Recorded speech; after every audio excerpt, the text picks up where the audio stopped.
From Feature Story News in London, I'm Ollie Barrett. Police in New Zealand say they'll carry out a high-speed recovery of bodies from the White Island eruption on Friday. The volcano killed at least 8 people, but recovery efforts have been difficult because of the risks of further eruptions. Russia's expelled 2 German diplomats in what it's describing as a standard retaliatory move after 2 Russian officials were sent back from Germany last week. Germany's move came over what it said was Moscow's refusal to cooperate in the investigation of a murder in August of a Chechen separatist in Berlin. Ross Cullen reports from Moscow.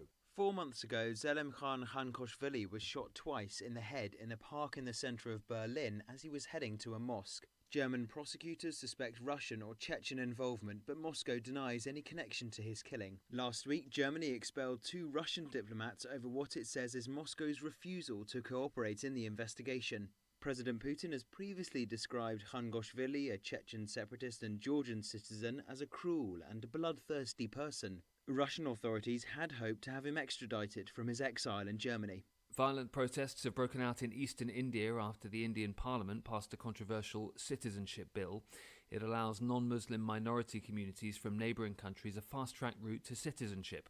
Ishan Garg reports from New Delhi. Thousands of troops moved in this morning into major cities in the northeastern state of Assam. The Indian Prime Minister tweeted in support of the people of the state, saying that the government is committed to protecting its culture and economy. The protests started on Wednesday after India's upper house of parliament passed the bill amending citizenship of millions of illegal refugees.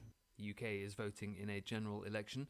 Polls are open in 650 constituencies. The US has imposed sanctions on 6 allied Democratic Forces leaders for their role in engaging in serious human rights abuses in the Democratic Republic of Congo. The US Department of the Treasury's Office of Foreign Affairs says Musa Baluku and 5 other ADF leaders have supported the organization through recruitment, financing, intelligence and operation coordination. From Kampala, Isabel Nakiria. The U.S. says the sanctions are intended to limit the financial dealings and access of the ADF. The ADF is accused of committing mass rape, killings, civilian abductions, and forced mass displacements in eastern DRC. Recently, the rebel group has targeted Ebola treatment centers in the eastern city of Beni and Goma and killed health workers. The World Health Organization has warned the attacks will complicate efforts to combat the Ebola epidemic in the DRC. The United States says it's committed to support the DRC government in its efforts to counter armed groups and bring stability to the country. The ADF rebel group has been active in the DRC since the 1990s and is considered a terrorist group. From bureaus worldwide, this is FSN.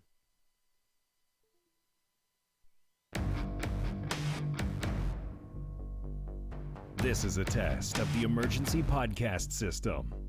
Activated by contract termination. Rumors of our demise are greatly exaggerated. Welcome to Stacy on the Right with your host, Stacy Washington. She's blessed to be a Bible-reading, gun-toting, Air Force veteran, wife and mom, righteously American. Well. Running a little bit late back from LifeSet TV today. And I want you to check out the interviews over there. We actually chatted with Suzanne Banker today. She's the author of, let me tell you what her book is, Women Who Win at Love by Suzanne Banker with John M. Townsend, PhD. Oh, she is brilliant, and you will enjoy the interview that I had with her. Very unconventional approach to modern feminism and what women are really looking for today, which, here's a hint, it hasn't changed much, has it? It has not changed much. So we will have that posted, and probably by the time, if you're watching the live stream, it's not up yet, but it will be like within a couple of hours. We'll have that posted so you can check it out.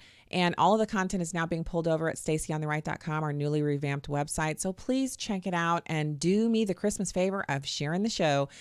Welcome to those who are in the chat room: Richard Layton, Chi, Mimi, Robin, Bjorn. Oh, you guys, hey, how are you?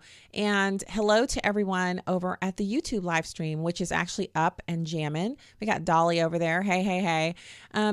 We do not yet have capability to live stream from our information. So just a programming note for people who are wondering, why wouldn't I be able to live stream the show to let's see. Let me be clear here. Why wouldn't I be able to live stream the show as it is now? Well, if I do the live stream on my phone, you don't get the intro music because that's on a computer that's connected to the streaming.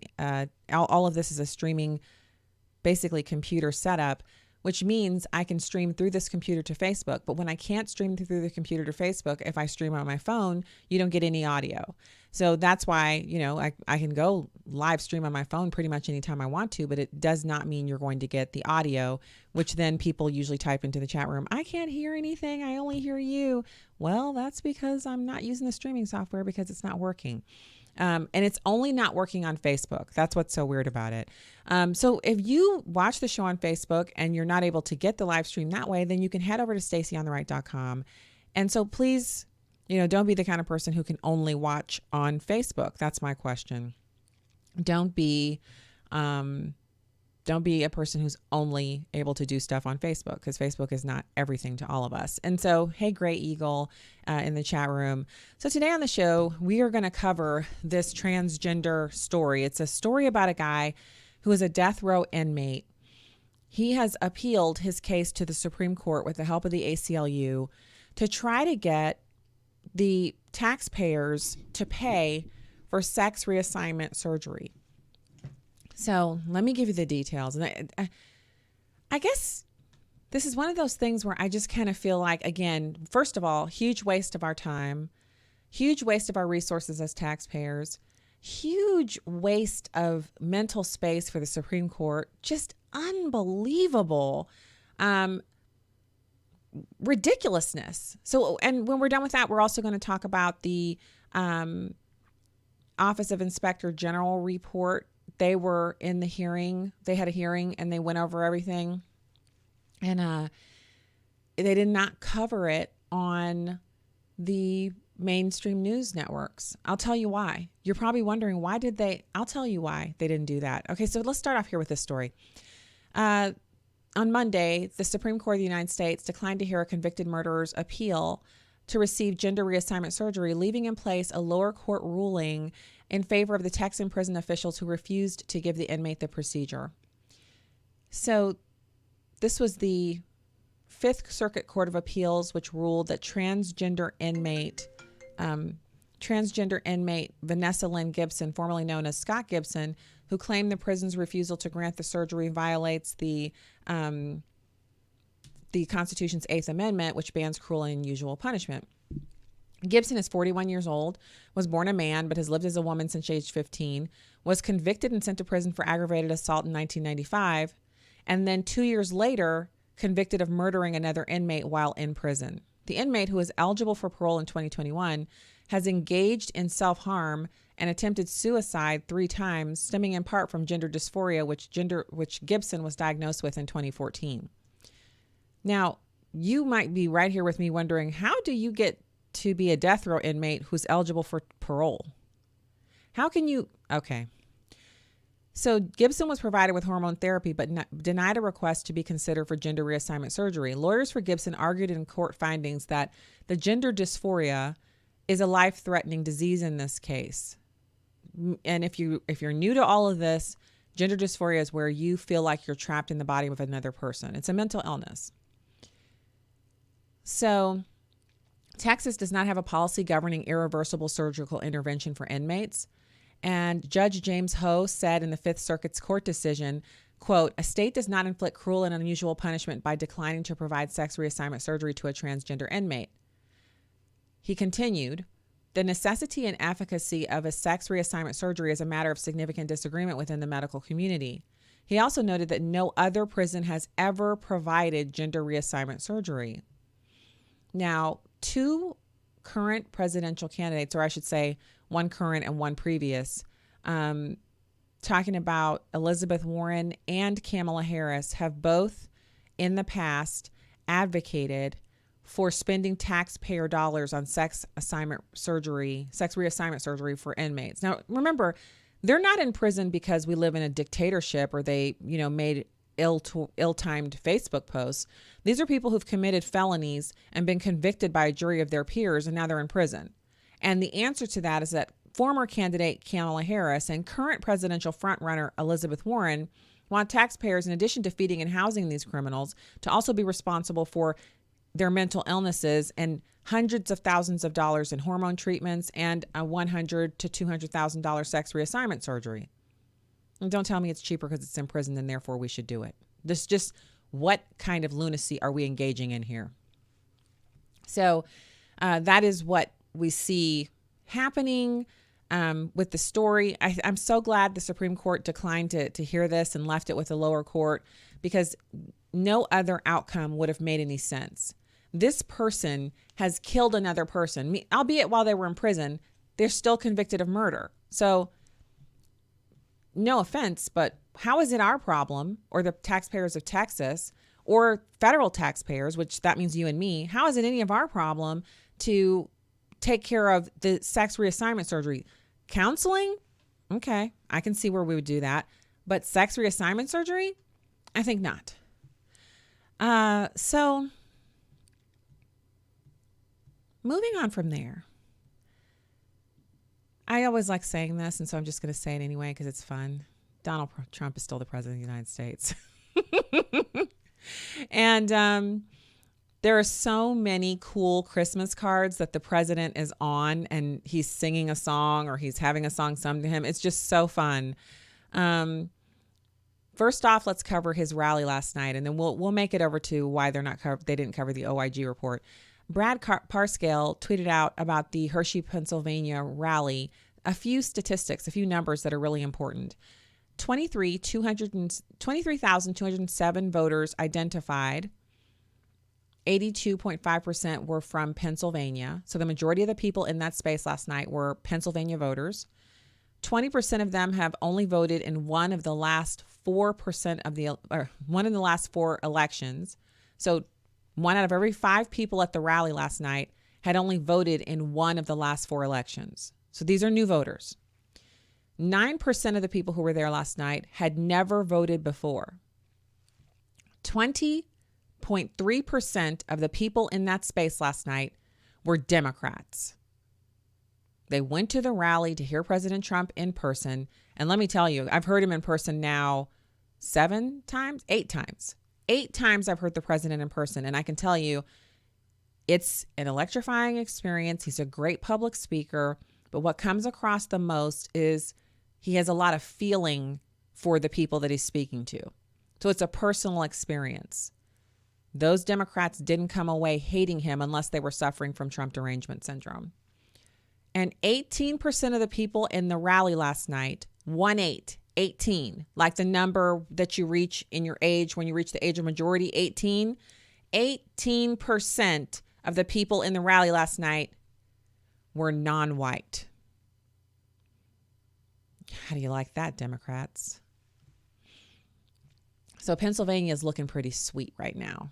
He's going to keep going there, and it's going to be pretty fantastic. So now let's talk about this IG report. So Senator Lindsey Graham had a very good opening speech, and as they were discussing the IG report at that hearing, and it wasn't covered on any of the mainstream media networks. And I'll tell you why. Because this report actually debunks what they've been saying about the president. The president, he's guilty, he's a traitor, he's blah, blah, blah. This report debunks that. Now, I'm not the kind of person who I feel like everything has to go according to a certain plan. And as you get older, you begin to realize that timing is everything.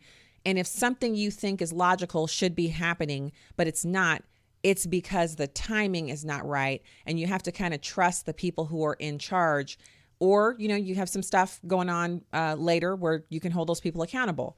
In this case, the stuff that I'm talking about is not subpoenaing Schiff and others to come before the committee. And so The Hill had a tweet out, Senator Lindsey Graham, Trump's time will come and go, but I hope we understand what happened here can never happen again. And a lot of Twitter users were taking Senator Graham to task for not subpoenaing Schiff and others.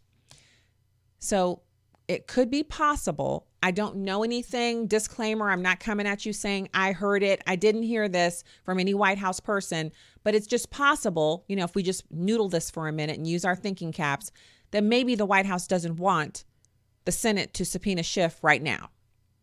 it sounds like something logical to do, but maybe timing wise, it doesn't work because you want to strike while the iron is hot. Yes. But you want to only hit one time and have that be the fatal blow. You don't want to have to subpoena him and let him come over and lie a little bit and make everything seem like it's a big nothing burger and then have to call him back later and get everybody's attention. You want the one time you subpoena Schiff or any of these people who've committed these crimes, you want it to be the time where you have all of your ducks in a row and the one hit that you level topples the whole thing. So if you don't have that game-changing, finish him type hit lined up and ready to execute, it's not the right time to do the thing. And so that's my take on it. So there's a couple of victories for the president outside of what some naysayers are calling NAFTA 2.0. The president has actually gotten congressional action to create the U.S. Space Force and to add it to the annual defense policy bill. So President Trump gets credited with creating a new agency to dominate space. And there is something amazing about that because there's a lot of opportunity for us in technological advancement, and it will give us the ability to catch up and surpass other nations who've been working on AI where we haven't been. And I'm not a huge fan of them working on AI, but I'm also not a huge fan of us putting our head in the sand and not working on it at all while other nations are working on it. So, there was news yesterday that I talked about the person of the year with Time Magazine, and I want to offer a little bit of clarification on that. Time Magazine named as its person of the year Greta Thunberg. But remember who else has been Time Magazine person of the year? And, tune your ears a little bit more closely here. Time Magazine said Adolf Hitler was the person of the year in 1938. Time Magazine named Joseph Stalin the person of the year in 1939 and 1942.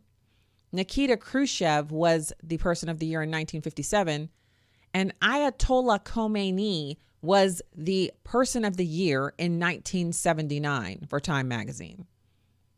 So is it any shock that Greta Thunberg is the person of the year? You could be the worst person on the planet and be the person of the year for Time. It's really just an acknowledgement that you made a lot of news. So meanwhile, the newsmaker of the year, this is a category that's much less covered unless it's Barack Obama. The newsmaker of the year for 2019 is President Donald John Trump, and he is the newsmaker of the year for the 5th year in a row. He dominates the news throughout the world as he reshapes the image of America and sets the Trump doctrine into concrete. It's real now. It's something that's been happening. And so now the reason there's some speculation.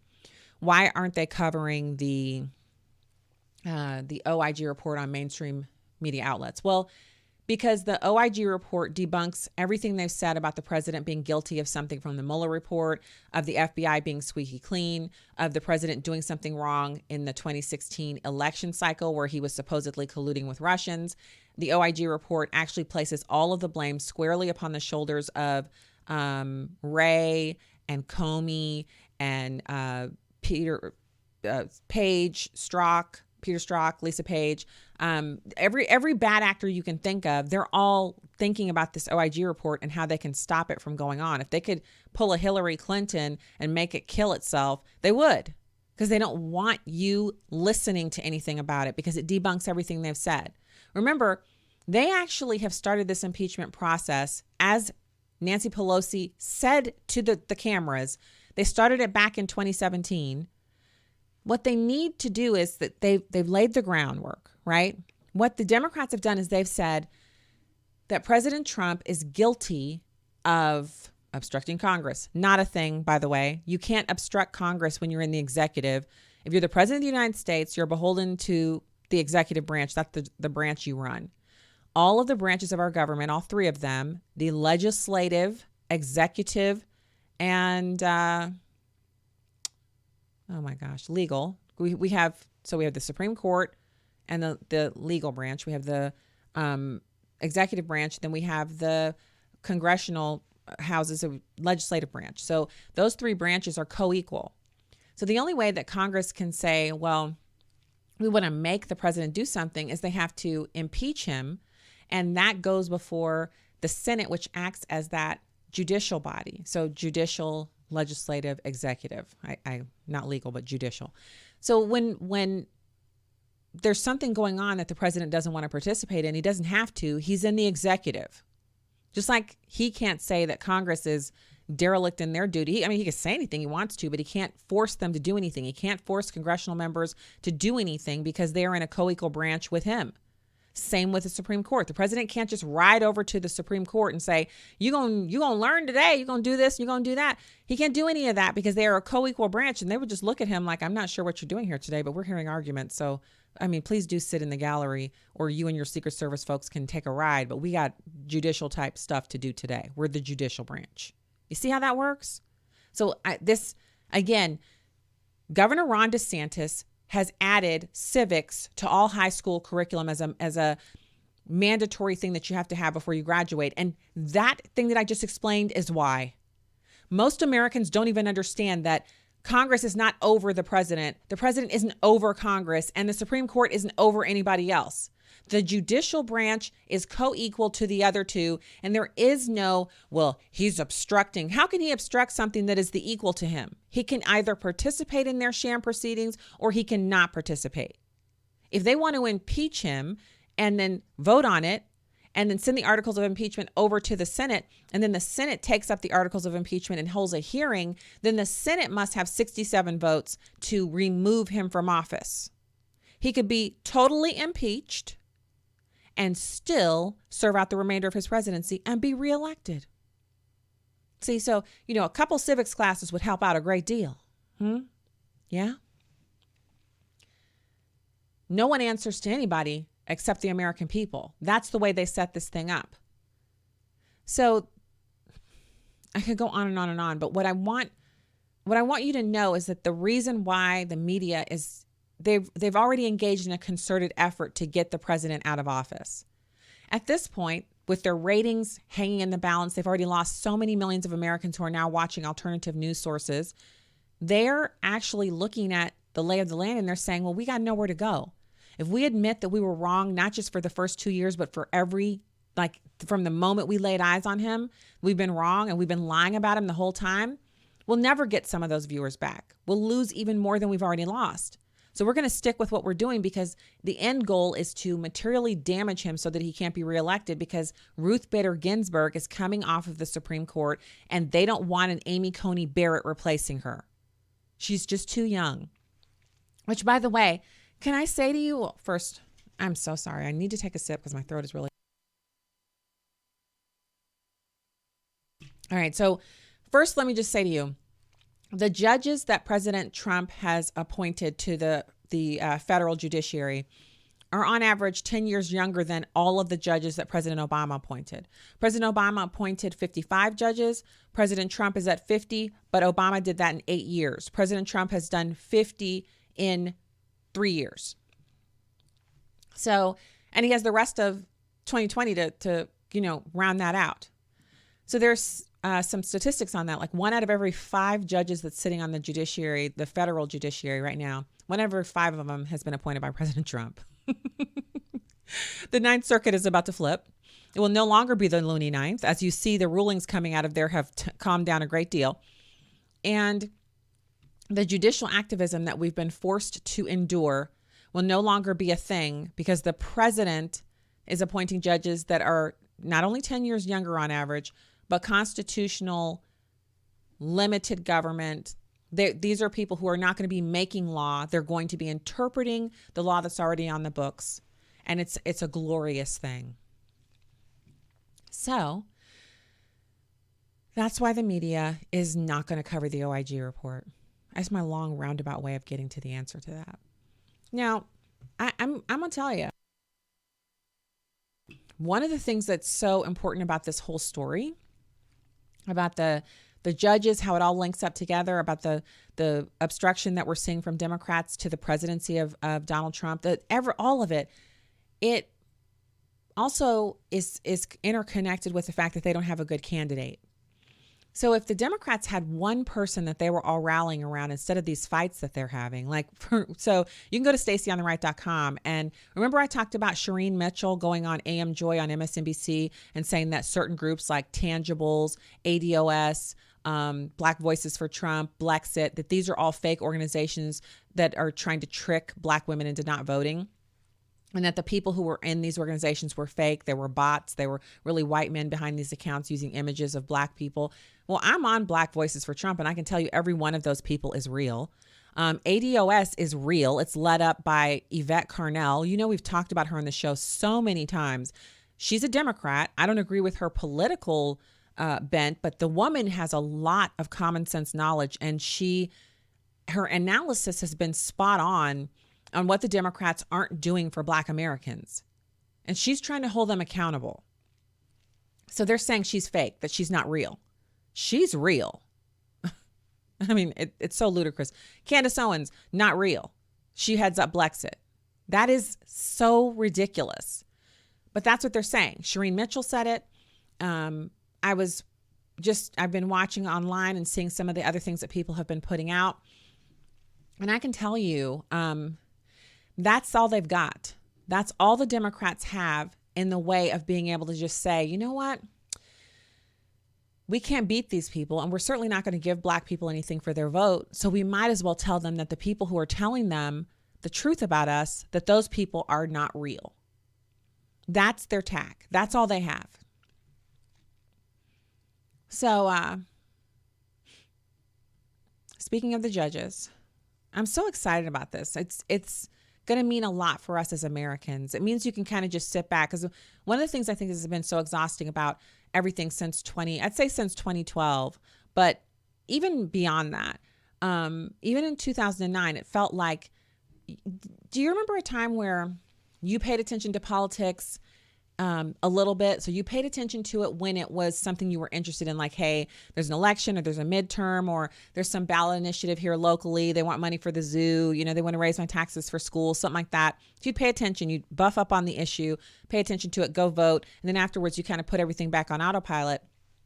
If there's a fundraiser for a candidate who was new, you might go to it or you might read their literature. If someone knocked your door, you take their literature, listen to what they said, maybe go to their website. But for the most part, you weren't completely immersed in news 24/7, especially the political kind, because you didn't have to be. Well, now it feels like, because of the liberal activism and the way that they have all these activist judges on the courts, that it's not just a pastime that happens in election years. It's every day. It's every month. It's every year. You never get any downtime. It's politics all the time. Well, part of the way they're able to drive that is by having these judicial activists on courts, appellate courts, who make law so that Democrats can win on issues that voters won't allow them to win on. Voters don't want gay marriage. Voters pass constitutional amendments so that they don't have to have gay marriage in their states. They just go to the Supreme Court. And that's just one other way they keep these issues in front of you instead of letting you live your life and pay attention to politics sporadically like you were doing before. So the Senate confirmed President Trump's 9th judicial nominee to the liberal 9th U.S. Court of Appeals on Tuesday, elevating Patrick Bumate, an openly gay Filipino man, to the federal bench over objections from his liberal home state senators. Mr. Bumate, who has worked as an assistant U.S. attorney for the Southern District of California, cleared the Senate by a 53-40 party line vote. He did not have support from California Senators Dianne Feinstein or Kamala Harris, who said the White House never consulted with them about the nominee. So the quote from Ms. Feinstein is, Patrick Bumate lacks the knowledge and experience necessary for the Ninth Circuit. He also acknowledged working on the separation of immigrant families while at the Justice Department and refused to answer questions about other controversial issues. Democrats are mad about him. Now, conservative groups actually cheered Mr. Bumate, saying he received a, quote, qualified, end quote, rating from the American Bar Association, a group often touted by Democratic lawmakers. So the reason that Democrats are against this openly gay Filipino man, who he should check all the boxes, he should be their guy, is because he's a conservative. He happens to be a minority, but he's a conservative. So Mr. Bumate is the 49th federal appeals court judge appointed by Mr. Trump.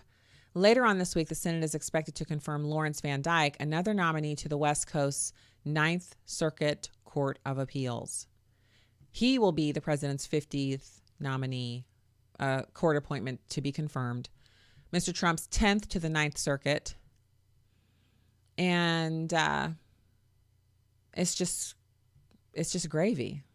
It's as thick and delicious as the gravy I made for the pot roast that we had for dinner last night. That's the comparison that I'm going to make. It's yummy. It smells great. It's nutritious, tastes wonderful, and you wish you were having leftovers from it, which, I might because I haven't had lunch today. So yeah, that is what has been happening. It's kind of unbelievable, isn't it? I mean, do you sometimes just feel like, where am I? Who did what to whom? Now, one last thing, because we're going to wrap up the show here in a little bit here. So, some numbers, some information on the demographics of Democratic primary voters under the age of 35 years old. So, Quinnipiac actually has a poll that they did, and it shows that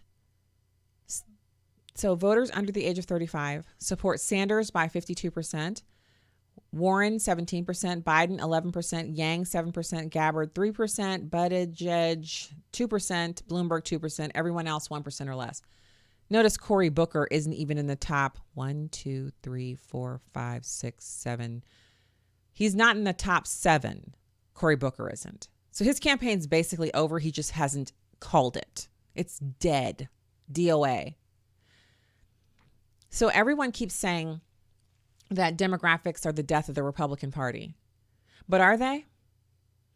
Or is it that we're watching the Democrats literally split off into two schisms, like Stalin and Trotsky, two sides of the same worthless tin coin, no gold in it, no silver, not even a little bit of nickel in the coin. It's just a piece of tin that you could bend if you got angry.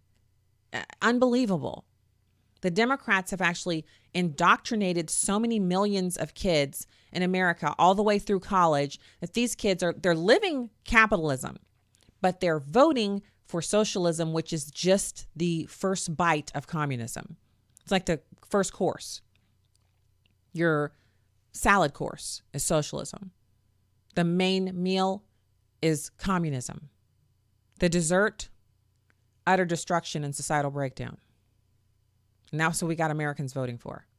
While they're tap, clicking on their cell phones, their $900 cell phones, wearing their $1,200 worth of clothes from Patagonia and REI, driving their, $50,000 or $60,000 hybrid vehicles to their $200,000 condo, sitting on their Amazon and Birch Lane and, Ballard Design furniture that they ordered online, eating their meal that was delivered by somebody working for DoorDash, and they're advocating for socialism. Sometimes going out in the evening so they can drink, taking an Uber.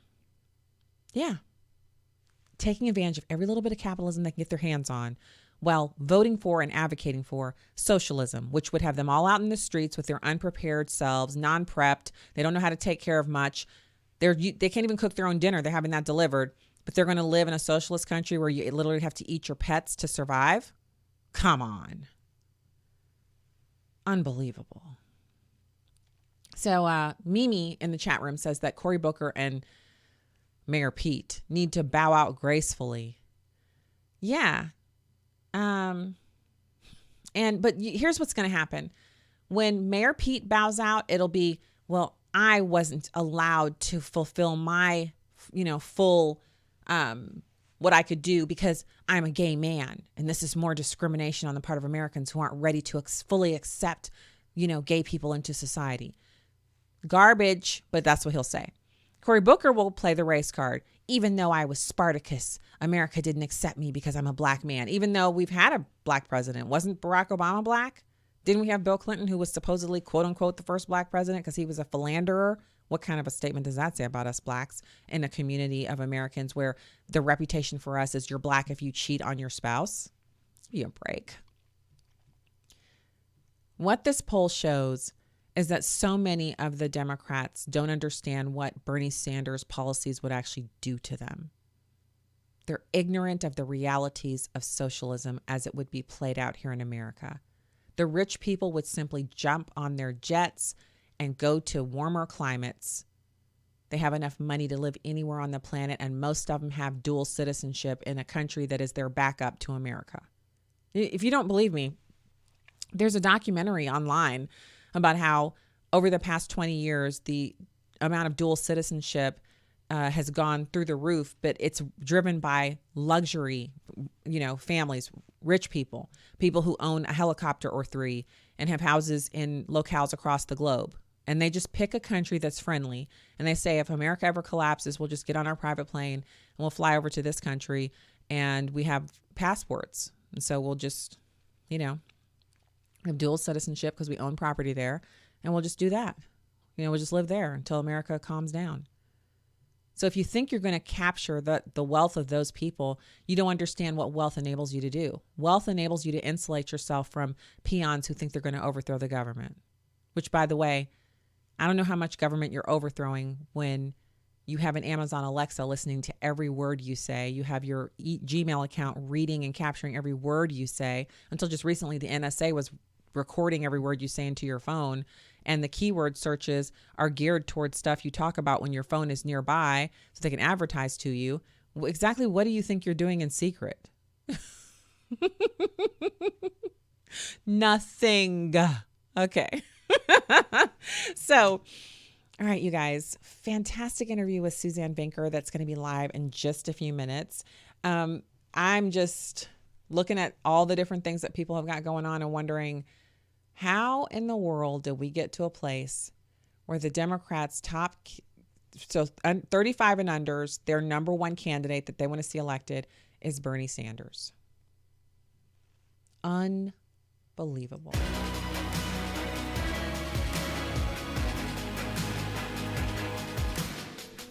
All right, y'all. Have a fantastic evening. I'm Stacy Washington.